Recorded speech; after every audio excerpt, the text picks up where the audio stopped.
Welcome વિદ્યાર્થી મિત્રો. Next આપણે પ્રમાણિત સર્જન એન્થાલ્પી વિશે અભ્યાસ કરવાનો છે. પ્રમાણિત સર્જન એન્થાલ્પી સ્ટાન્ડર્ડ ફોર્મેશન એન્થાલ્પી તરીકે આપણે ઓળખીએ છીએ. ફોર્મેશન એન્થાલ્પી તરીકે તમારે ખાસ ધ્યાન રાખવાનું છે, કેમ કે ફોર્મેશન પરથી જ આપણે પ્રમાણિત સર્જન એન્થાલ્પીને આ રીતે દર્શાવીશું. ડેલ્ટા એફ એચ અહીંયા મૂર્તાંકમાં પ્રમાણિત આપણે બતાવીશું. તો આને આ સંજ્ઞાથી દર્શાવી શકાય છે. આવું દેખાય એ સમજી લેવાનું કે પ્રમાણિત સર્જન એન્થાલ્પીની સંજ્ઞા છે ડેલ્ટા એફ એચ. એફ મતલબ ફોર્મેશન એટલે સર્જન કરવું, બરાબર. તો પ્રમાણિત સર્જન એન્થાલ્પી કોને કહેવામાં આવે? તો સ્થાયી અવસ્થામાં રહેલા તત્વો, સ્થાયી અવસ્થામાં રહેલા તત્વો,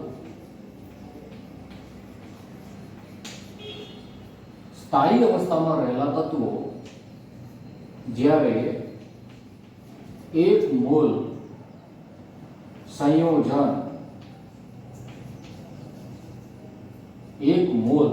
સંયોજન બનાવે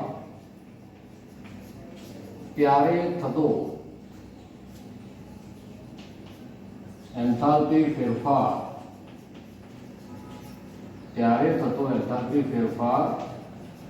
એને આપણે કહીશું પ્રમાણિત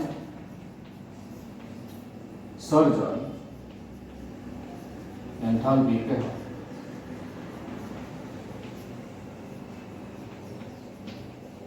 ધ્યાન રાખજો, સ્થાયી અવસ્થામાં રહેલા તત્વો એક મૂળ સંયોજન બનાવે ત્યારે થતો એન્થાલ્પી ફેરફાર પ્રમાણિત સર્જન એન્થાલ્પી કહેવાશે. હવે સ્થાયી અવસ્થા એટલે કેવી અવસ્થા? પછી એ પ્રશ્ન મુખ્ય છે. સ્થાયી અવસ્થાને બીજા નામે પણ ઓળખવામાં આવે છે, જેને આપણે સંદર્ભ અવસ્થા પણ કહીએ. સંદર્ભ અવસ્થા એના તરીકે ઓળખવામાં આવે છે. હું આને બીજું એક નામ પણ કહી શકીશ, એને પ્રમાણિત અવસ્થા પણ કહીશ. આને આપણે પ્રમાણિત અવસ્થા પણ કહી શકાય. હવે જે પ્રમાણિત અવસ્થા મળે છે આપણને યાદ રાખજો, 1 બાર દબાણ અને 25° સેલ્સિયસ એટલે કે 273 કેલ્વિન તાપમાને આપણને સ્થાયી અવસ્થા, પ્રમાણિત અવસ્થા આપણને મળશે. 1 બાર દબાણે 25 સેલ્સિયસ તાપમાન એટલે કે 273 કેલ્વિન, બરાબર. 298 કેલ્વિન આપણને 298 કેલ્વિને આપણને પ્રમાણિત અવસ્થા મળશે, સ્થાયી અવસ્થા મળશે. યાદ રાખજો, 25° સેલ્સિયસ 298 કેલ્વિન. ખાસ યાદ રાખજો, 1 બાર દબાણે આપણે પ્રમાણિત અવસ્થા મળે, સંદર્ભ અવસ્થા મળે છે, સ્થાયી અવસ્થા મળે છે. આ વસ્તુ યાદ રાખવાની છે. અગત્યની વાત એ કહું કે જ્યારે તત્વો પોતાની પ્રમાણિત અવસ્થામાં હોય છે, તો પ્રમાણિત અવસ્થામાં તત્વોની પ્રમાણિત સર્જન એન્થાલ્પી,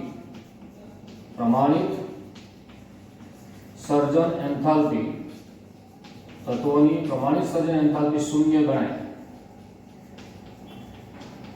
એક પ્રણાલિકા છે. આવી પ્રણાલિકા મુજબ પ્રમાણિત અવસ્થામાં તત્વોની પ્રમાણિત સર્જન એન્થાલ્પીનું મૂલ્ય કેવું લેવાશે? શૂન્ય ગણાશે, શૂન્ય લેવા. તો આવા કયા કયા તત્વો છે કે જેમની પ્રમાણિત સર્જન એન્થાલ્પી આપણે 0 ગણી શકીશું? તો એવા તત્વો છે H2 ગેસિયસ ફોર્મમાં હોય, 298 કેલ્વિન તાપમાને 1 બાર દબાણે વાયુ સ્વરૂપમાં છે, એટલે આ તત્વ એની એન્થાલ્પી આપણે 0 ગણીશું. Br2 લિક્વિડ ફોર્મમાં હોય ત્યારે એની એન્થાલ્પી 0 ગણીશું. યાદ રાખજો, ગેસિયસ ફોર્મમાં હોય એન્થાલ્પી 0 નહીં થાય, લિક્વિડ ફોર્મમાં હશે, કારણ આટલા તાપમાને, આટલા દબાણે તમે એની સ્થિતિ જોશો તો એ વાયુ અવસ્થામાં, પ્રવાહી અવસ્થામાં હશે. એટલે પ્રવાહી અવસ્થામાં એ હોય છે એ વખતેની પ્રમાણિત અવસ્થા છે. પ્રમાણિત અવસ્થામાં એની સર્જન એન્થાલ્પી 0 ગણાશે.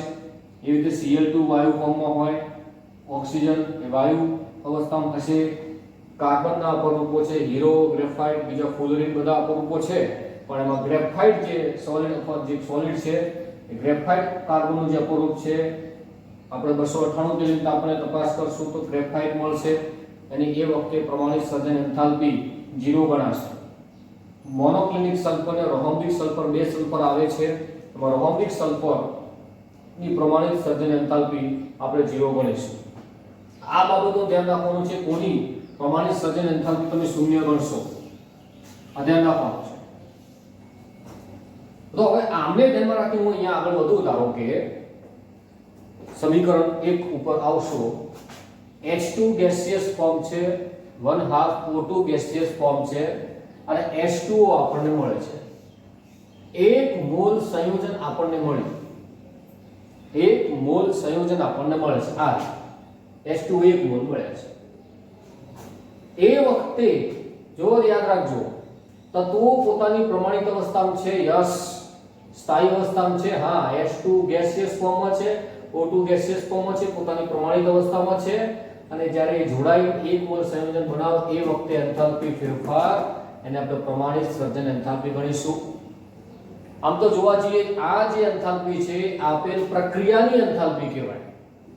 આ જે એન્થાલ્પી છે આપેલ પ્રક્રિયાની એન્થાલ્પી, ટોટલ પ્રક્રિયા માટે એન્થાલ્પી કહેવાશે. પરંતુ વાત સમજજો કે આપણે નિપજ માઈનસ પ્રક્રિયા કરીએ ત્યારે આની એન્થાલ્પી તો શૂન્ય ગણીશું, સર્જન એન્થાલ્પી 0. આની પ્રમાણિત સર્જન એન્થાલ્પી પણ 0.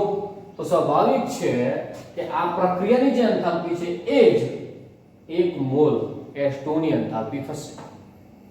પ્રક્રિયાની એન્થાલ્પી એ જ H2O ની એન્થાલ્પી થશે. 1 મોલ H2O બનાવવા માટે થતો એન્થાલ્પી ફેરફાર સર્જન એન્થાલ્પી આટલી, એટલે કે H2O ની સર્જન એન્થાલ્પી સીધી તમને મળી શકે છે -285.8.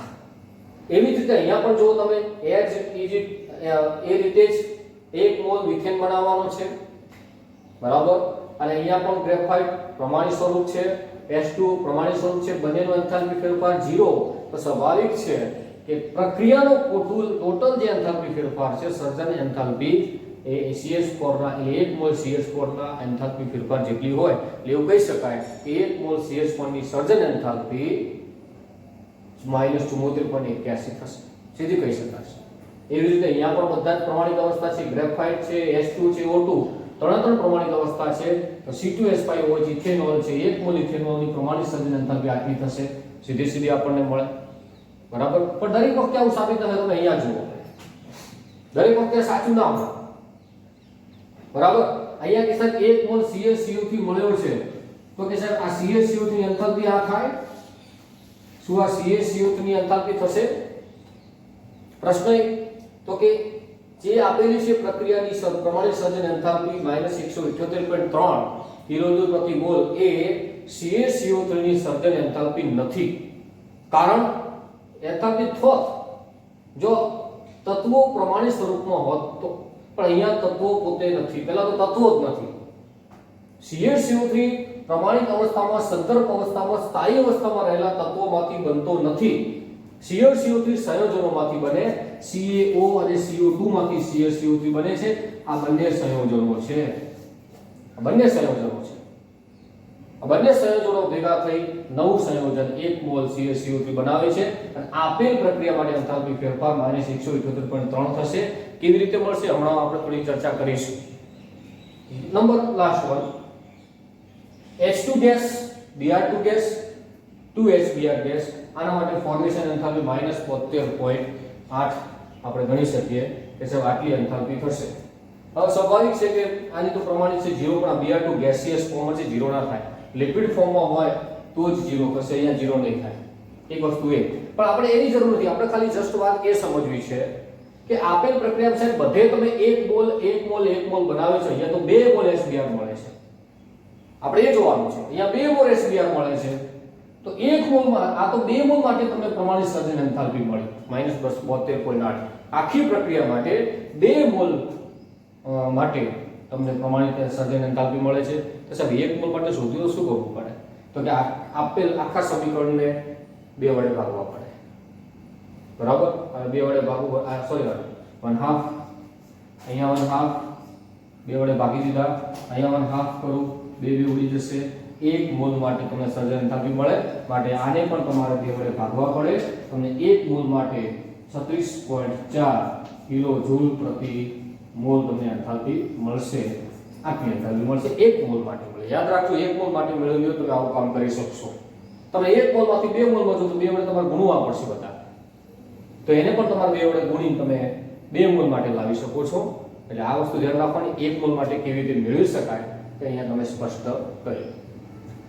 દરેકમાં તમે પ્રમાણિત સર્જન એન્થાલ્પી જોશો, તમને ખ્યાલ આવશે દરેકમાં માઈનસ ચિહ્ન આવે છે, ડેલ્ટા એચ માઈનસ આવે છે. આપેલ બધી જ પ્રક્રિયાઓ ઉષ્મા ક્ષેપક છે. દરેક પ્રક્રિયા વખતે ઉષ્મા મુક્ત થાય છે એટલે ઉષ્મા ક્ષેપક પ્રક્રિયા છે એવું તમે અહીંયા નક્કી કરી શકશો.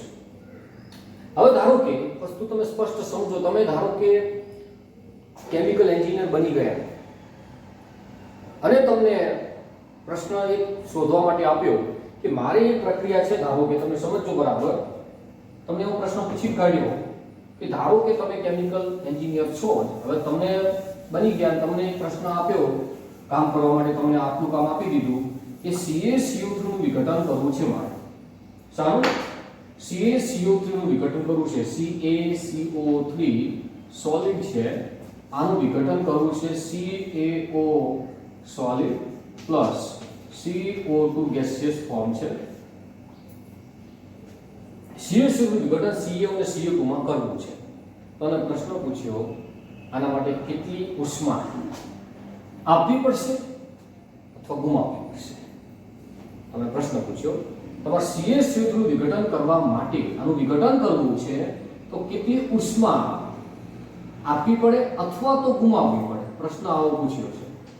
ઉષ્મા મતલબ ઊર્જા, એન્થાલ્પી, તો કેટલી સર્જન એન્થાલ્પી થશે આપેલ પ્રક્રિયા માટે. CaCO3 નું વિઘટન કરવા માટે પ્રમાણિત સર્જન એન્થાલ્પી, આ વિઘટન પ્રક્રિયા માટે પ્રમાણિત સર્જન એન્થાલ્પી કેટલી? તમને આવો પ્રશ્ન પૂછી કાઢ્યો. બહુ સરસ પ્રશ્ન છે. તમે કેમિકલ એન્જિનિયર છો, તમારે શોધી કાઢવાનું છે કે આપેલ પ્રક્રિયા માટે મારે પ્રમાણિત સર્જન એન્થાલ્પી કેટલી થશે, કેટલી ઉષ્મા મારે આપવી પડશે, તમને ખ્યાલ આવશે. તો એ કઈ રીતે ખ્યાલ આવે? તો તમને બેઝિક નોલેજ ખબર હોય, તમને ખ્યાલ આવે કે સાહેબ મારી જરૂર કોની પડશે, તો કે મને આટલી ખબર હોવી જોઈએ CaO ની કેટલી એન્થાલ્પી છે, CO2 ની કેટલી એન્થાલ્પી છે, CaCO3 ની કેટલી એન્થાલ્પી છે, મને આટલી એની પોતાની જ્યારે સર્જન એન્થાલ્પી કેટલી છે તમને મળી જાય તો જ તમે આ વિઘટન પ્રક્રિયા માટે કેટલી એન્થાલ્પી ફેરફાર થશે, પ્રમાણિત સર્જન એન્થાલ્પી કેટલી થશે તે તમે શોધી શકો છો. આપણે જોઈએ જરા, આપણે દરેકની આપેલી છે આપણી ટેક્સ્ટ બુકની અંદર એન્થાલ્પી, બરાબર? આપણે લખવાની થાય તો આપણે પહેલા એના માટે એક સૂત્ર બનાવીશું. તમારે શું શોધવાનું છે તો કે ડેલ્ટા આપેલ પ્રક્રિયા માટે ડેલ્ટા FH પ્રમાણિત. હવે ઉષ્મા ગુમાવવી પડે છે, ઉષ્મા મેળવવી પડે છે, આઈ ડોન્ટ નો, તમને ખબર નથી, મને ખબર નથી, અહીંયા મળશે આપણે. તો ડેલ્ટા FH બરાબર સિગ્મા I, અહીંયા AI H નિપજો માઈનસ સિગ્મા I, અહીંયા BI H પ્રક્રિયકો, મતલબ નિપજોની એન્થાલ્પી માઈનસ પ્રક્રિયકોની એન્થાલ્પી. આ શોધવાની છે, બરાબર? નિપજ કોણ? તો કે CO અને CO2 નિપજ છે, બંનેની એન્થાલ્પીનો સરવાળો તમારે કરવો પડશે. બંનેને એક એક છે, કોઈ ચિંતા નથી. તો molar enthalpy of CaO solid, molar enthalpy of CaO solid સ્વરૂપમાં છે, plus molar enthalpy of CO2 જે ગેસિયસ ફોર્મમાં છે. આ બંનેનો સરવાળો, બંનેની મોલર એન્થાલ્પીનો સરવાળો, સર્જન એન્થાલ્પી, મોલર એન્થાલ્પી બોલી શકો, બરાબર? સર્જન એન્થાલ્પી લઈએ તો ચલો અહીંયા આપણે સર્જન એન્થાલ્પી કોની લઈશું તો કોની? તો કે CaCO3 સોલિડ, એમની એન્થાલ્પી આપણે લઈશું. તો હવે જોઈએ જરા એન્થાલ્પી કેટલી આપેલી છે. આપણે કોષ્ટકમાં આપણને આપેલી છે, બરાબર? કોષ્ટકમાં આપણે મોલર જગ્યાએ આપણે અહીંયા સર્જન એન્થાલ્પી તરીકે આપણે કામ કરીશું, વધારે સ્પષ્ટ થાય. ડેલ્ટા FH બરાબર, પ્રમાણિત સર્જન એન્થાલ્પી દરેકની લઈશું. મોલર એન્થાલ્પી જગ્યાએ કેટલી આપેલી છે આપણે જોવાનું છે. અહીંયા દરેકની સર્જન એન્થાલ્પી આપણે લઈશું. પ્રક્રિયા માટે સર્જન એન્થાલ્પી કેટલી છે આપણે જોઈશું. અહીંયા માઈનસ નિપજો માઈનસ પ્રક્રિયા. ચલો આપણને આપેલી છે CaO ની સર્જન એન્થાલ્પી તમને અંદર આપેલી છે. આપણે લઈએ CaO -635.09 -635.09 સરવાળો કરવાનો છે. CO2 ની સર્જન એન્થાલ્પી આપણે જરૂર પડશે, તો CO2 ની સર્જન એન્થાલ્પી આપણે ખાસ તૈયાર કરવાની થાય -393.5 પ્લસ માઈનસ થાય 393.5. આ બંનેનો આપણે સરવાળો થશે માઈનસ. હવે CaCO3 ની સર્જન એન્થાલ્પી આપણને આપેલી છે -1206.9 -1206.9 કિલોજૂલ પ્રતિ મોલ. દરેકનો એકમ માઈનસ પ્લસ અને આ માઈનસ બંનેનો સરવાળો કરવાનો થાય. બરાબર છે. તો અહીંયા 5 અને આ જે 9 છે એટલે 9 m ના m 5 59 થશે પોઈન્ટ. અહીંયા 5 ને 3 8, અહીંયા 3 ને 9 12, ઉપર જશે વધી 6 ને 1 7 ને 3 10, 1028. માઈનસ નિશાની છે તો માઈનસ, આ માઈનસ થશે પ્લસ 1206.9 આ બાદબાકી કરીશું તો બાદબાકી તમે જુઓ, બાદબાકી કેવી આવે છે તમે ચેક કરી જુઓ. 59 છે, 9 છે એટલે આ તો 9 m ના m થશે. બરાબર, તમે રાખી શકો છો m ના m 9 રાખી શકશો, ધ્યાન રાખજો.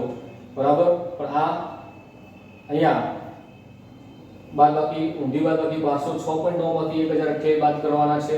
ઊંધી બાદબાકી એટલે મતલબ આમાંથી આ કાઢવાનું છે એટલે અહીંયા 0 કહેવાય. 0 માંથી પહેલા 9 ના નીકળે એટલે વધી લેવી પડશે. એ બધું બાદબાકી તમે કરી શકશો. મળે તો બાદબાકી તમે આપી લાવશો 178.3 માં લાવવાનું થશે કિલો જૂલ પ્રતિ મોલ. તમને ડેલ્ટા FH પ્લસ 178.3 આપેલ પ્રક્રિયા માટે તમને ડેલ્ટા FH મળે છે 178.3. તમે કહી શકો આના આધારે પ્લસ મળે છે, તમે કહી શકો આપેલ પ્રક્રિયા ઉષ્મા શોષક છે. માટે તમારા શીયર સૂત્ર વિઘટન માટે ઉષ્મા શું કરવી પડશે? આપવી પડે છે. અને વિઘટન કરવા માટે એ આટલી ઉષ્મા આપવી પડે છે. તમને તરત ખ્યાલ આવશે કે આટલી તમે ઊર્જા આપો પ્રતિ મોલે 178.3 કિલોજૂલ ઉષ્મા આપશો ત્યારે વિઘટનથી CO2 મળશે. તમે આના આધારે નક્કી કરી શકશો.